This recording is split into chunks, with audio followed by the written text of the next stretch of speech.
Welcome to Wild and Exposed, your #1 adventure, nature, and outdoor photography podcast. Wild and Exposed is hosted by Mauro, Ron Hayes, and Jason Loftus. Thanks for tuning in.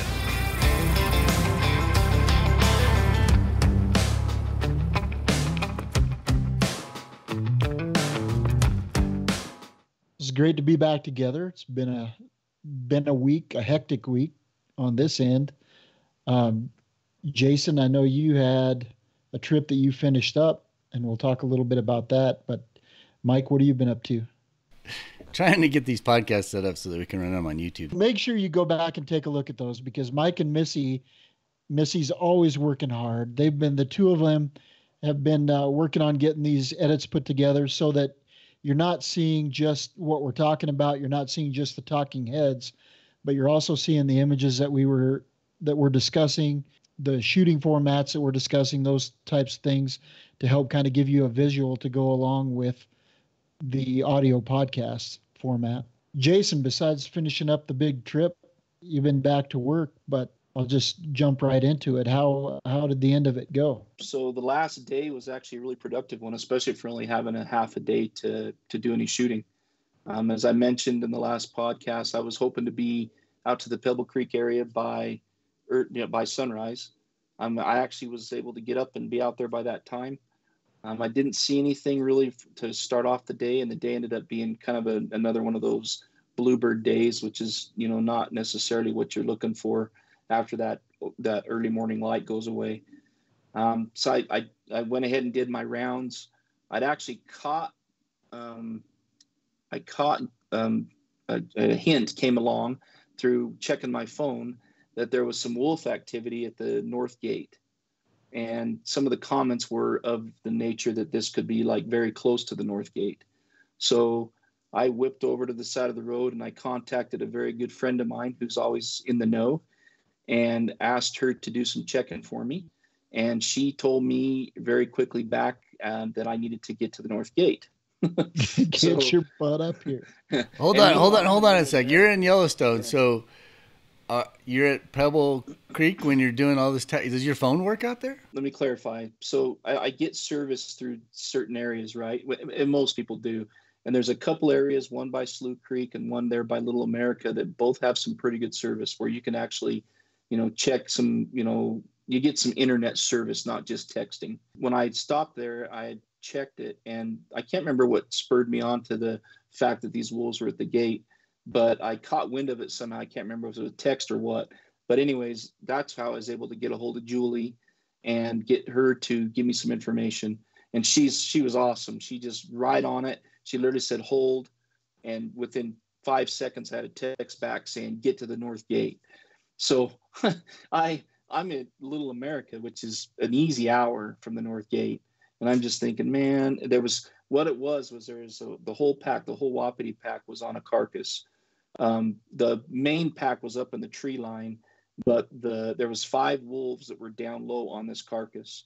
Now, at this time, I have no idea how close they are. I know that they're right at the north gate, and I know that there are 5 wolves down there feeding on the carcass. So I hightail it safely, of course. Okay, I'm going to interrupt you for a second. Okay.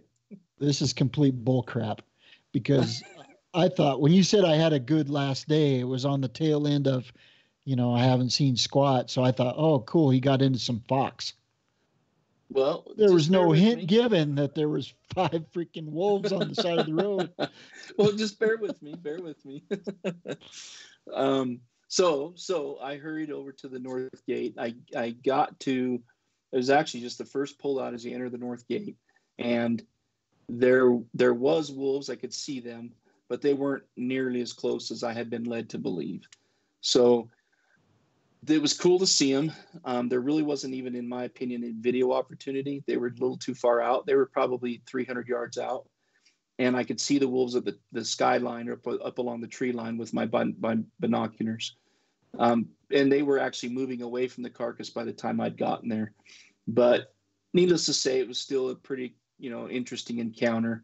And I spent, a good 2 hours of my day checking that lead out, which it would have been worth it if they had been right by the road, like you said, Ron.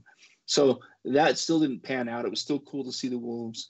I turned around. I talked to Julie while I was there because I had some service and explained to her what was going on, and then headed back into the park. And I made my route and I went back clear up to Pebble Creek. And by this time, it's getting like to be 11 o'clock, and I'm kind of like, getting bummed. The clouds are starting to kind of roll in. I still haven't seen a fox, right? And this is where I'm supposed to be seeing the foxes in Pebble Creek. So I decided I was just going to take a walk at Pebble Creek at the bathrooms. There's a ski trail that goes back in there a ways. So I didn't have my skis, or I don't even have skis, so I can't say I didn't have my skis. I didn't have skis, and I didn't have my snowshoes because I do have snowshoes. But I knew that if I stayed on that 2-track of the skis, that it's smashed down enough, it should be able to hold me. Because I got off trail a couple times and it was way steep snow. So I just started to walk down that trail with my camera, and I got my D850 with my 1.4 and my 500 and my tripod. And I just headed out there just to go for a walk. Well, I got back in there a ways, and I really wasn't seeing much. I had seen a little bit of fresh sign. But, I just figured, well, this is nice. It was a beautiful day. I turned around and started walking back to the car. And sure enough, out of the corner of my eye, I see this fox making his rounds. So I tried to get myself in position. I was on the wrong side of him from a light standpoint, so I knew I needed to hurry and get ahead of him. Not ahead of him. He was actually coming towards me. So I just slowly kept on my way. And, those foxes, they're so used to people. They don't even really care that you're there. So he looked at me a couple times and just kept doing his thing. And I walked by him, and I just turned around. I set my tripod up and I stood there and waited, and ended up having, a pretty decent shoot with this fox, just him and I. There was another soul around, but pretty awesome experience. Great encounter. Had a couple of, more scenic shots with the fox in it, because he was a ways off at first.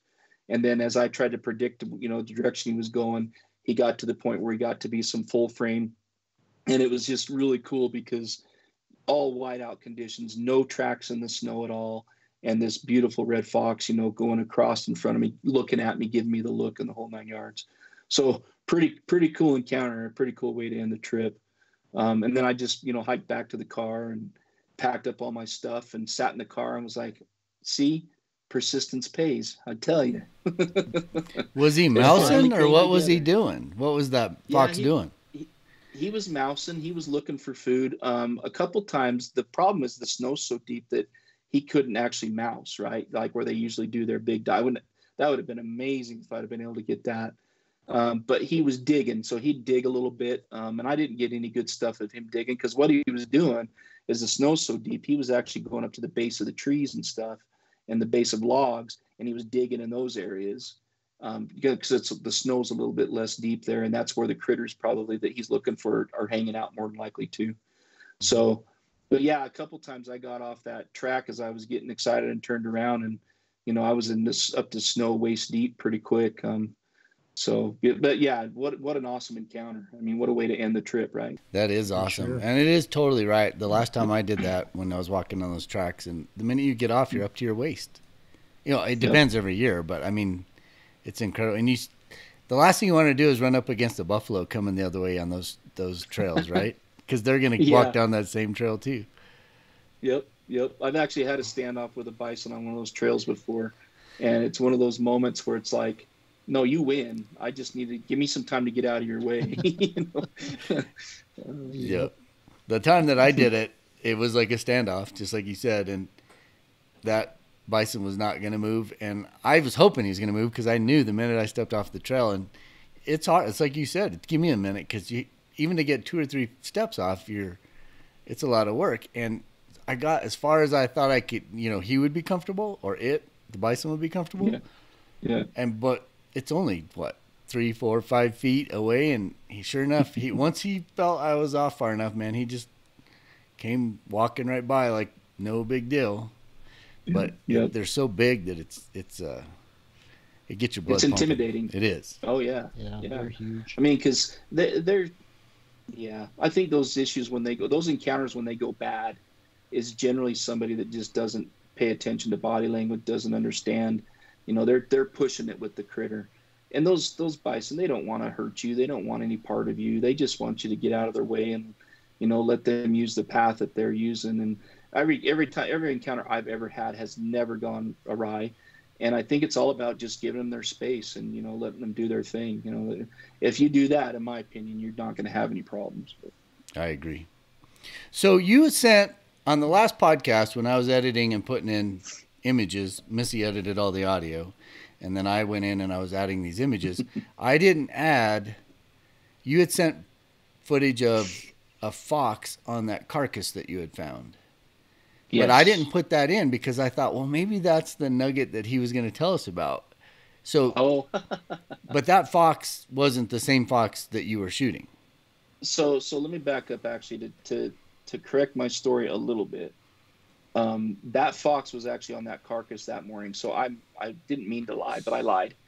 I did see that fox. So it was the same day. I did see that fox that morning. But it was a situation where I knew I wasn't going to get good photos, but I did get some pretty cool video. Yeah, you did. I thought of that fox playing around in that carcass. And what I missed, and I was going to tell you, this will be a good little add to the story, is I'm sitting there, there's nobody around, the coyotes on that carcass, which you saw in the last preview or episode. And the fox came in, the fox was waiting, and I couldn't get them both in frame. So the fox was waiting. The fox finally came in when the coyote went off. And I could see it unfolding because the coyote was starting to come back. And I really wanted to get that interaction of the coyote coming in and the fox behavior. But I was too busy messing around with settings and trying to get things set up and moving my camera. And, of course, I missed it. It was just like, oh, man, because it would have been a cool little clip of that coyote coming in, the fox freaking out and taking off. But, yeah, I missed it. So when you were shooting that video, did you use a neutral density filter? Is that part of that futzing around, or were you just trying to set the settings to work best for video? I was actually trying to get the head set up. I actually had just my my gimbal, my Wimberley head. So I didn't have my video head, which I do have as well. But I didn't have it with me. So I was using my 500 with my D850 and the 1.4 so I could get the extra reach. And then obviously it crops when you go into video mode. So that's why it was pretty tight. That was, a good 100 yards away from where I was standing. But what I was trying to do is get the frame right to be able to capture the coyote coming in and everything. And it all happened so fast that I was still moving things when that all went down. So that's why. That speaks to the difficulty of shooting video. It's just, there's so much and it's got to be so right on. Stills, there's, especially if you're going no tripod and you're just handheld and you just go, you can capture so much so fast. But for video, it's just getting everything ready just takes a little bit, and you just hope that it works. Yeah, I think you have to have even more foresight than with a photograph. That's was what I'm learning, Yeah, so. Absolutely do. And a gimbal is probably a ball head is almost doable if you just keep it almost tight. You can almost use a ball head and get away with it, but a gimbal is next to impossible to get good video. And once you get it locked down, you're fine. Yeah. But to be able to use it for any kind of motion at all is almost impossible to do. Is your video head big enough to handle your 500 with the 1.4 and the body, or did you just you just didn't have it set up? Yeah, I just didn't have it with me, which was dumb. I mean, I actually, most of the time now when I get out a tripod, I generally get out my video head because I've got a Miller video head that I bought. For this very reason, as I spend more and more time in the field, you guys have talked about it multiple times, but I've taken some of the advice you guys have talked about, and I've really tried to just, if I'm out there, why not take 5 minutes of video, take, a bunch of 10, 15-minute clips, 15-second clips. I'm there, why not get the video while I'm there? Now I've got a lot to learn. I need to get some filters and some things like you mentioned, Mike. Because right now, if I do that and it's daytime, I'm cranking my aperture up, and sometimes my shutter speed more than I'd like, especially for video. So, but there's also, when something's going down, it's better to just get the video, and there may be some imperfections and things you could have done better. But in my opinion, it's better to have it than to not have it at all. At least you got it. Yeah, for sure. Yeah. So I'm kind of stuck on. This is Jason's third podcast and he's already lying to us. Well, get used to it. When you said north, not to jump around here, but when you said north entrance, that's the entrance that has the big arch, right? Correct. Yeah. Okay. The wolves are there, so they're basically between Mammoth and Gardner. Yes, they were between Mammoth and Gardner because they were actually in the park, but they were just inside the park, just past the north entrance there, the guard station entrance. So was it a bison carcass or was it an elk up there? I think it was an elk. I couldn't tell for sure.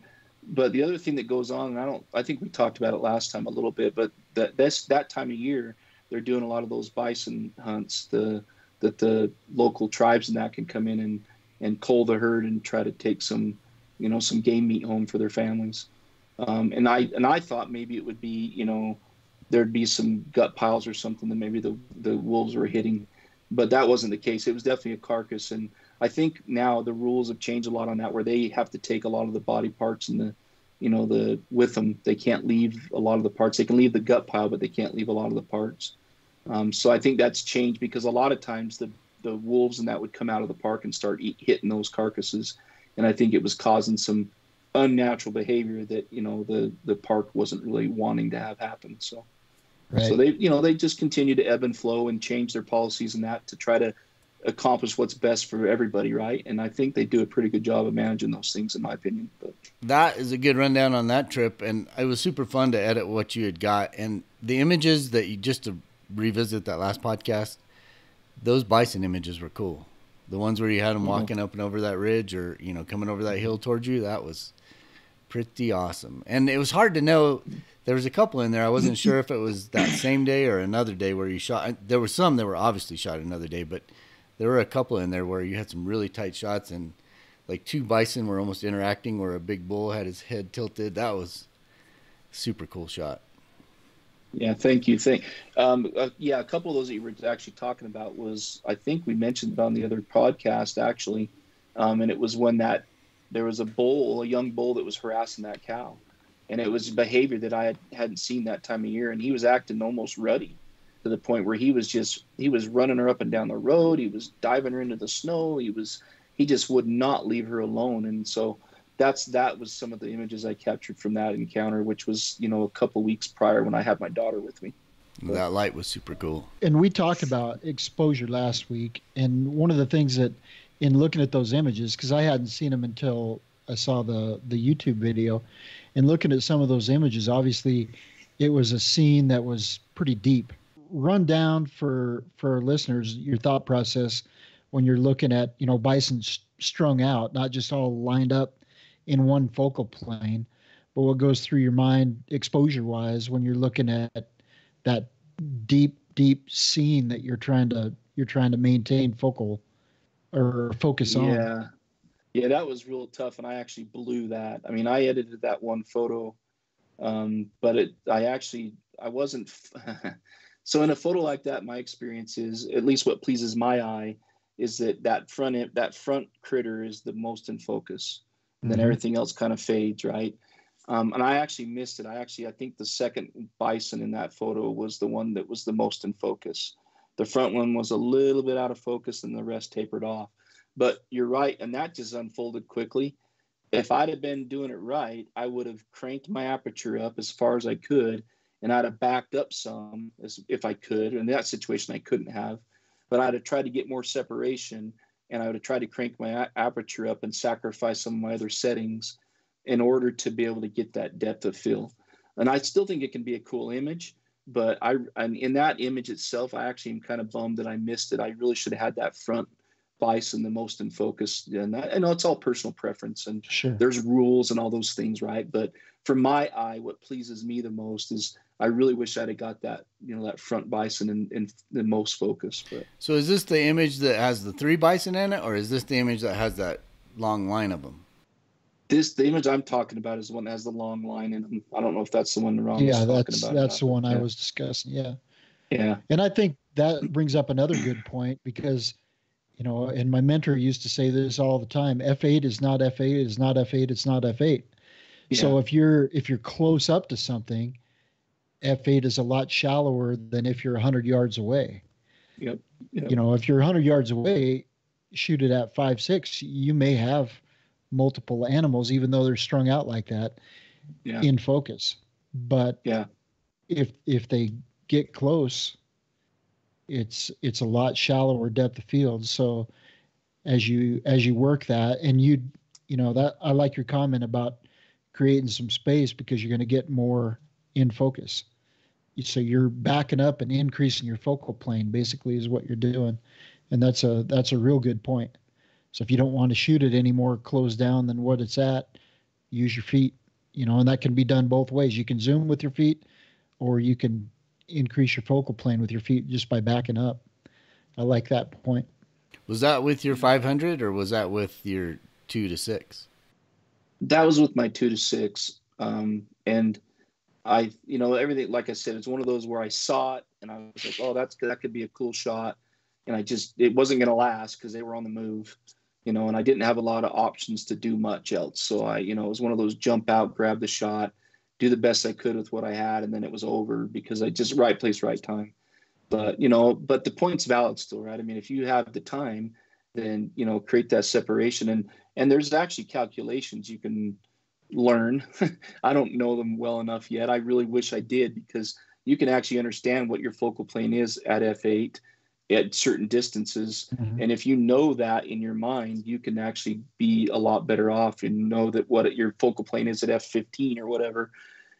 You can do a lot less guesswork, right? You can just do what you got to do to hit the shot.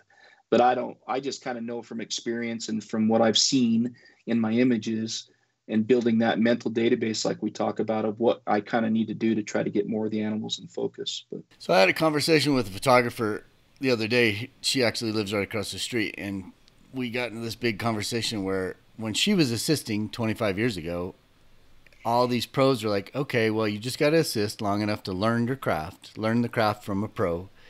And then you buy your Hasselblad or you buy that camera you're going to use, and you're done buying stuff. So you could learn that kind of stuff. If you're using that same camera and your same suite of lenses, let's say you have 5 lenses, you can learn that stuff that you're talking about, Jason. Nowadays, the equipment changes so fast, and we all buy different cameras way more frequently than anybody did 20 years ago. So learning that's one thing. And then also your situation in Yellowstone is you're shooting Nikon, you're shooting Sony. You've got, I don't know, it'd just be so hard to, unless you're just a student of that one system, it would be hard to know, okay, I'm using the 2 to 6. I know my focal plane is going to be this distance at 100. I mean, I think it's almost impossible to really, I mean, unless you're using that same thing day in and day out over and over and you just got it dialed in. For me, I guess it would be really hard to, on top of knowing all the software, on top of knowing all this other stuff, it's like, my brain is not big enough for all that. Yeah, yours and mine both, trust me. Yeah. It is something to think about. And, you know, I mean, there's something to be said for just using that one body and that one lens and making it work. Yeah, well, and I think just understanding that, like, you know, Ron said, you can get your focal plane bigger by creating separation. You know, just knowing that and then doing the best you can with your aperture and, you know, sacrificing some of their settings, that's probably enough to know. If you just know those basics, then you know what you got to do to try to get more focal plane for your shot. And that's where with the landscape guys, it's awesome, right? Because it's not a moving target and it's not something that happens on the spur of the moment. You know, for you, like you said, I mean, that was something that was going to happen, and it was quickly going to happen and quickly be done. So you really don't have that time to you just got to shoot from where you're at. And for the landscape guys, they've got an app for that. Seriously, you just pop it in Photo Pills. It calculates your hyperfocal distance based on your camera, your lens, and the distance from the subject. Tells you what aperture you need to be at to get everything in focus. Calculates it out by inches, and you're good to go. It's a little tougher to use that kind of an app with wildlife that are closing the distance on you. Right. If you knew that there was a coyote walking the same trail every day, I mean, that might be some way you could do it. But, I mean, the wildlife is just such a wild card. You just don't know, right? In the YouTube version of this thing, I will add all those pictures. Some of the pictures we talked about again, I'll add those again. And then super excited to see what you send over for the fox stuff. And I'm sure we'll see him on your Instagram. Yeah, at some point. I'm not really good about posting current stuff on there, but I'll try to do better with that. But so let's move into pro tips. And I think what we discussed earlier, my pro tip I'll do last because I think it'll turn into a discussion topic. Maybe not that long, but it's something that would be fun to talk about as far as taking it from a tip to a topic to talk about. But what do you have for us, Ron, as far as a pro tip for today? My pro tip is, once again, I do this once in a while. What did Ron do now? Segment. Check your gear. And in particular, in your camera bag or your backpack, make sure you check your zippers. Make sure there are no obstructions in the zipper because those suckers will come flying open and you will need to find. I wish you could all see Missy right now because she's about to swallow her tongue sitting there trying to take notes on this episode. But I am pretty sure that I zipped up like a corner of my my camera strap in the zipper because I picked that thing up and it blew apart and my camera came flying out. So I get to buy a new lens hood for my 70-200. And I'm very, very fortunate that that's all I get to buy because it definitely could have done some damage. If I didn't still have the lens hood on from the shoot I was on, still didn't have it turned around backwards, I may have been paying my deductible and buying a whole new lens. So walk us through this again. You zip the strap so up? I had a camera strap on the camera, right?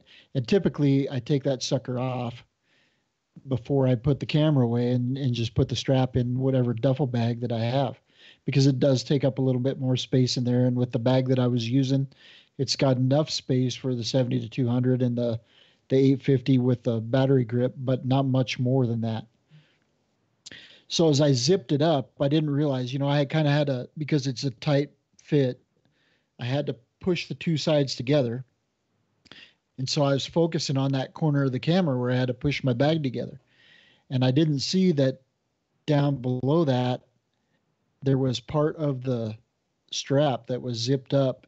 And the only way that I know this is because when the rest of the zipper blew open, the corner of the strap was still stuck on the bottom end of the zipper.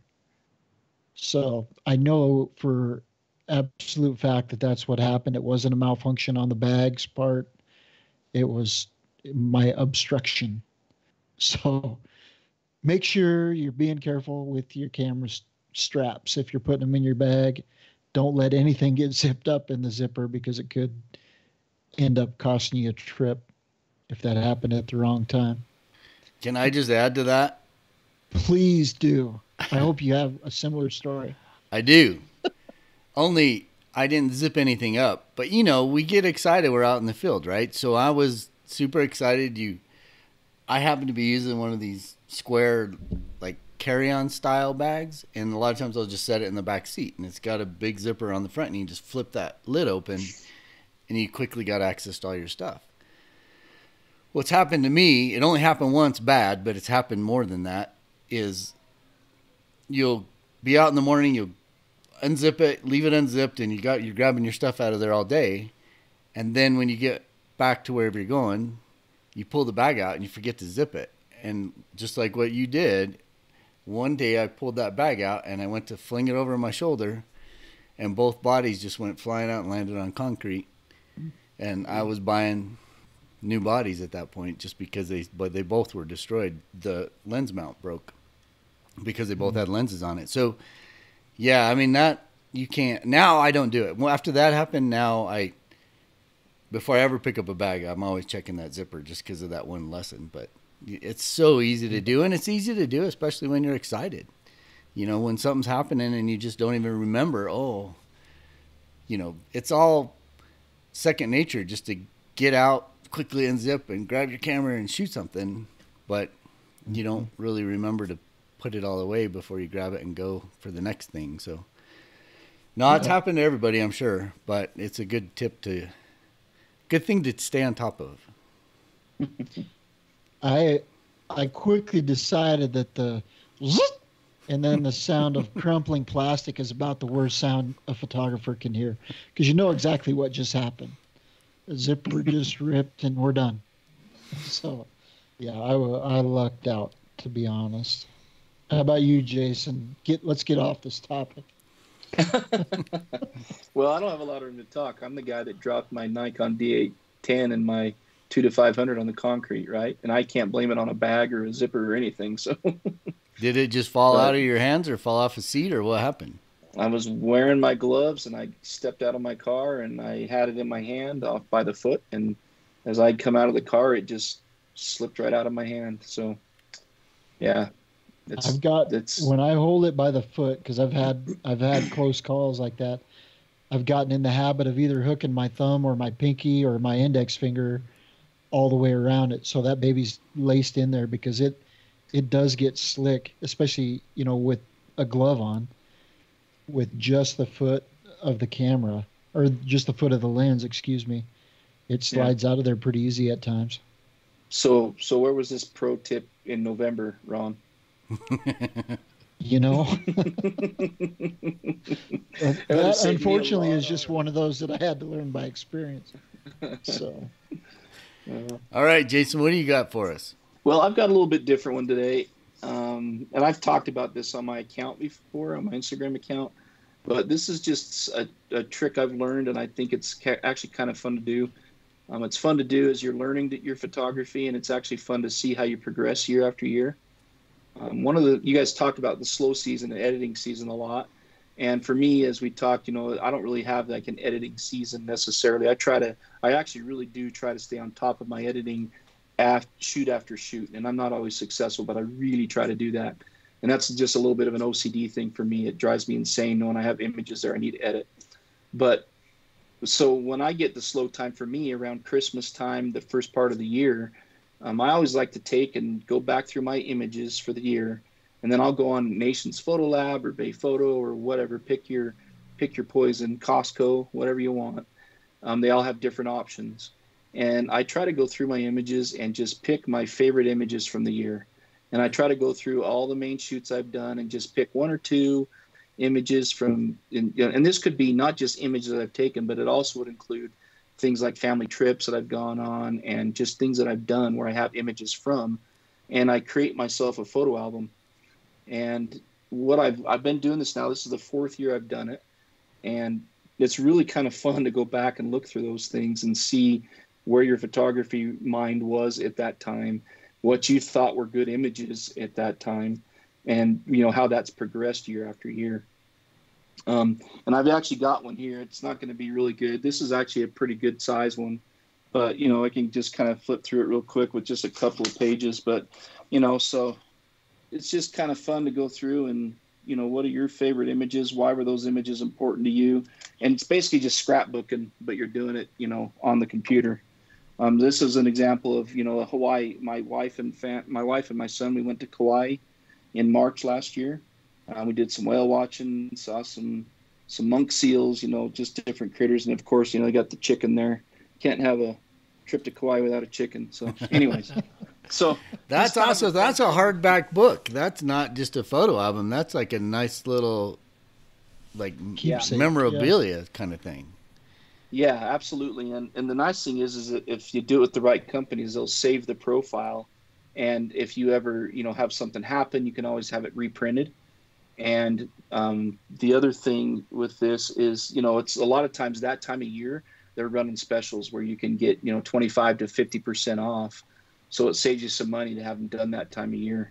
So I don't know if that's really a pro tip, but it's more just something that I've found useful to help me, see how I progressed year after year from a photography standpoint. And it's a great keepsake. Friends like to see it. It's a great coffee table book. My family likes to see it. My mom always wants a copy.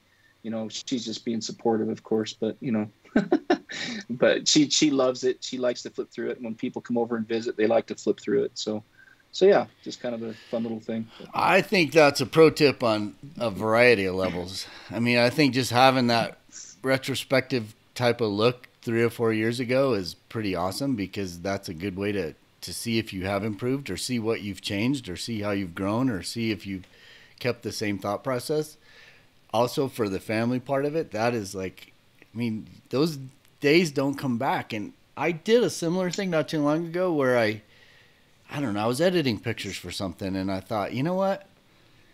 How many people don't ever print a picture? And all they do is they have it on their phone, or they have it just on the computer. They don't ever print pictures anymore. So I found several pictures of 3 or 4 of my buddies, and I just sent them to Costco. And you can go to Costco and you can put in somebody else's address. So I just sent these images, put in their address, didn't tell them they were showing up, and I just hit go. And, you know, I don't know, it was like 17. I just made them little prints. I didn't do anything crazy. But out of the blue, like a week and a half later, I'm getting emails saying, that was so cool. I mean, it was images that might have been 3 or 4 years worth of that person that I just printed and sent. And then I bet you $10 I'll show up at their house sometime over the next year, and 1 or 2 of them will be stuck up on the fridge for everybody to see. And it's not just hidden away on your phone, which is kind of a shame for some of these things. So I think it's a great idea. I mean, I've never thought about it. We've done the books before, but it's always for a purpose, which yours is a purpose too. Ours is always for like some little project, but a whole annual retrospect is pretty cool. Yeah.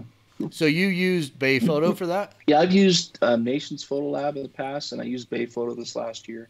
And like I said, they have different size offerings. They have different cover material offerings. They have different formats.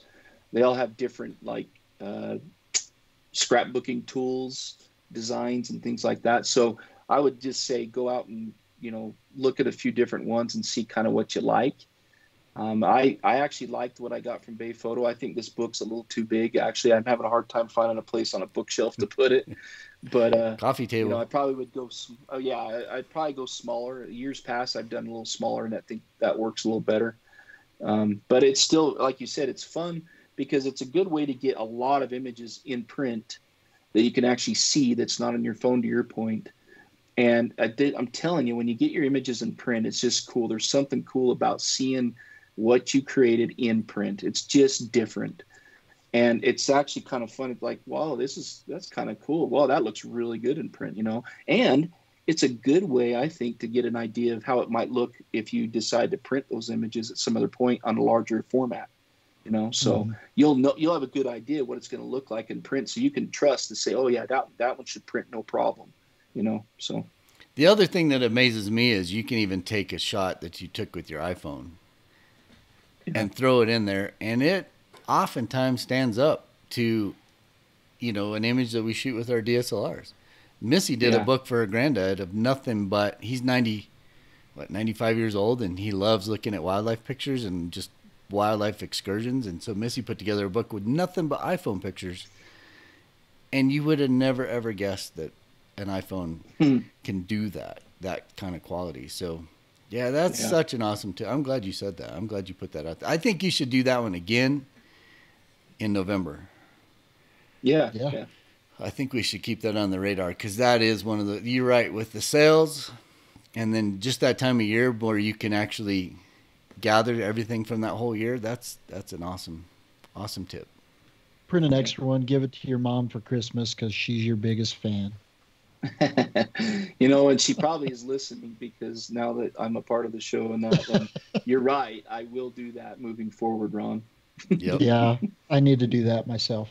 Yeah, I've met your mom, Ron. She would very much appreciate that. Yeah. My pro tip is, and I don't know what made me think of this, but every year, this time of year, I start thinking about passes. So I try to get a state parks pass, and I try to get a national parks pass. And some other types of things where what I'm trying to do is support the place where I'm shooting. You know, it's something in an effort to give back. I checked because I thought this would be a good pro tip just to put it on people's radar. You can buy it online. So you can just go to, I don't even know where I went. We'll put a link in the show notes, but go right to that link and order it up. Now you can't, they don't give you a digital receipt and they don't give you a digital copy of your pass. You actually have to wait for a pass to show up in the mail. So you want to do this ahead of schedule. You don't want to say, oh, I'm going to go to Rocky Mountain National Park tomorrow, I'm going to do it tonight. That doesn't work. You have to be, that's why I thought it'd be a good, something good to put out now, because it'll give you, they said allow a couple of weeks for it to show up. But you might as well. And then the parks pass, I'm always buying the parks. It's required, number one. You know, you can drive through a park, a state park in Colorado, and you probably don't have a pass if you go early in the morning or something. But if you're going in the middle of the day, they're going to stop you at a gate anyways. So you might as well just buy a pass for that. And I do that online. And in Alaska, they have any state park that where you're going to park your vehicle, you have to have a pass on the window. And the way I look at it is it's just funding something that I'm using. Which leads me into the other thing. In Colorado, and I thought this would be a good topic to talk about, so many of us photographers, we go out and we use all these resources, but we don't get a chance, or I guess if you compare it to like a hunter or a fisherman, when a hunter or a fisherman buys a license to go out and use the resource, that money for their license is going to support wildlife management in some way. So they're actually funding all of this wildlife management. So in Colorado, you buy a fishing license, you're going to fund a lot of the wildlife management operations for fishing, which isn't just fishing. A lot of it's shorebirds, a lot of it's dippers. I mean, just whatever is in that riparian ecosystem, some of that money will be used for that. The hunters, it's all for the big game, but it's not always big game too, because a lot of times they have to study other populations like predators and things like that. So that money goes into, a certain portion of that money will go into that. What we have here in Colorado, and I'm not sure about all the other states, but we have what's called a habitat stamp. And if you're going to buy a fishing license or a hunting license in Colorado, you have to buy that habitat stamp. It's just something you have to do. I think it's $10 for this stamp per year. Or you can buy a lifetime stamp for $300. I think it's just something that if you're not a hunter or a fisherman, it would be cool to give back. Support your state in any way that you can. And when I went to do a little research to see if anybody could buy a habitat stamp, I was almost sure that you could. But I thought, well, before I start talking about it, I better go look. You can go right to the Division of Wildlife website and buy that habitat stamp. But in addition to that, they also have a donate button. So you don't even have to buy the stamp. You could just say, hey, and I clicked on the button, and basically all it is a line with just, you can put in the amount you want to donate, and you hit donate, and I didn't do that part of it, but I'm sure it probably just goes to a credit card processing thing, and you're one and done, so to speak. So I'm not sure what it's like in Wyoming, and I'm not sure what it's like in Utah, but I would assume there's some way that all of us that use these resources have a way to pay into that wildlife management organization in that state to help support what we do and give them the tools that they need to keep it going forward. And in Wyoming, I'd encourage you to buy a conservation stamp and a habitat stamp. Habitat is specifically for habitat. It's, prescribed burns, any mitigation projects that they're doing. So like if they're changing a waterway or anything like that, they'll mitigate by providing habitat for fisheries in different areas, that kind of thing. So anything like that, any habitat project is supported by that habitat stamp. And then the conservation stamp goes to fund wildlife research, wildlife projects throughout the state.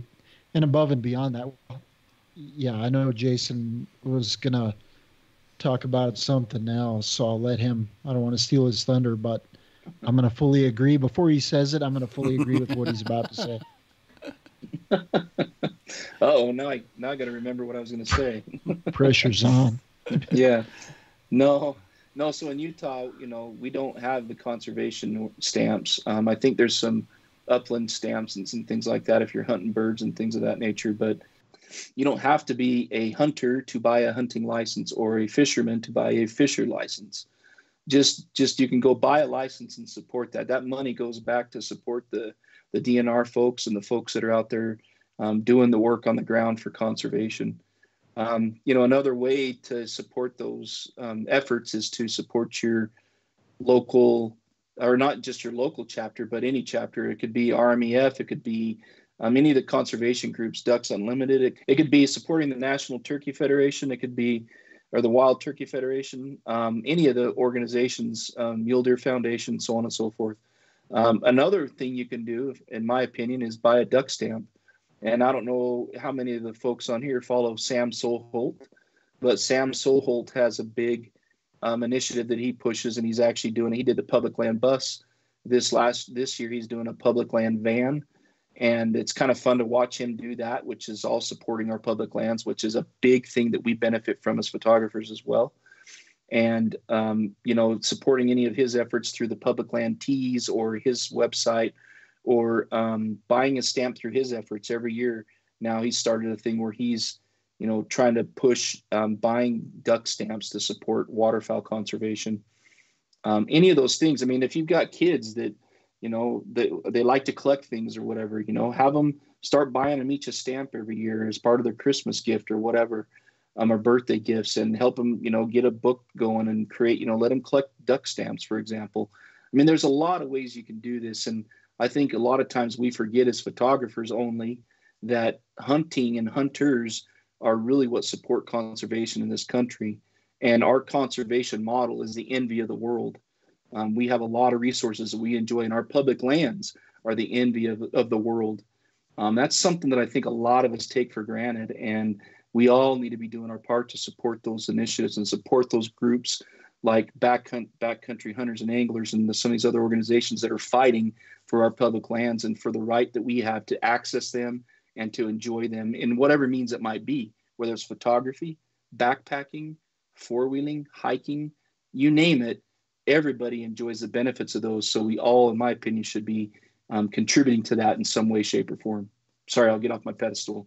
No, I think you should stay on your pedestal because, the thing is if we get the word out and you get people, and I know that the hunters and the fishermen, those little groups, they're all very prolific in supporting that kind of stuff, and they're all into it. I'm just not sure, and I don't hear very much about photographers talking about this sort of thing, whether it's a NAMPA meeting where it gets talked about. It might. I haven't been to one of those in a long time, but if they are, that's great. If they're not, then this is a good platform for us to talk about it. And it only takes, let's say there's 5,000 people that listen to this podcast. If everybody bought a $10 habitat stamp, that's a pretty good little chunk of change that could help a species out, could help a habitat out, could help a little project out that may not directly benefit you. They could be doing some little shrew in the sand dunes of Colorado. But you know what? It just betters the environment. So to support that, I'm all for it. Now, one thing that you said, Jason, and I just wanted to bring up the difference here in Colorado as opposed to Utah, because just depending on where you're listening at and just the different regulations in every state. So in Colorado, you can't buy a hunting license unless you have a hunter safety card. So what I recommend here in Colorado is just buy a fishing license. Even if you don't fish, you could go buy, I don't even know what they cost, $25. I should have checked that out, but we'll put it in the link in the show notes. But let's say you spend $30 for an annual fishing license. And if you don't fish, that's cool. That's just a $30 donation to the Division of Wildlife here in Colorado that gives them the opportunity to have some funds to help manage that sort of thing. Now, you said earlier, Jason, the RMEF. Can you just say what that is? Because I don't think people would know what RMEF is. Yeah, sorry. Let me clarify too. You're right. I didn't, I just said that because it sounded like a good idea, but you cannot buy a hunting permit in Utah without hunter safety as well. That is true. You have to have hunter safety first. So maybe the right answer to that is to buy, a fishing license or buy a duck stamp or something. But so that's a valid point. I think that'd be across the country. But yeah, Rocky Mountain Elk Foundation is what RMEF stands for. And that's one of my favorite organizations because I love elk. As everybody that knows me knows that I love elk. I spend a lot of time each fall with elk, and anything I can do to help be a part of that and to help support conservation of elk, is something that I'm definitely interested in. And I do the same thing. I support Mule Deer Foundation as well, MDF.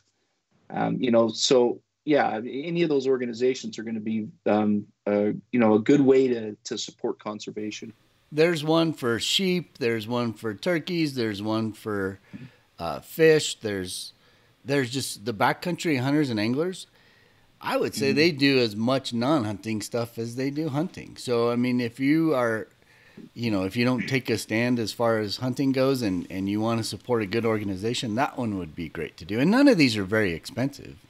It's just taking a little portion of what you can put out there and put it into some sort of hands of people that are actually out there doing something in the habitat or the environment or the state or the whatever.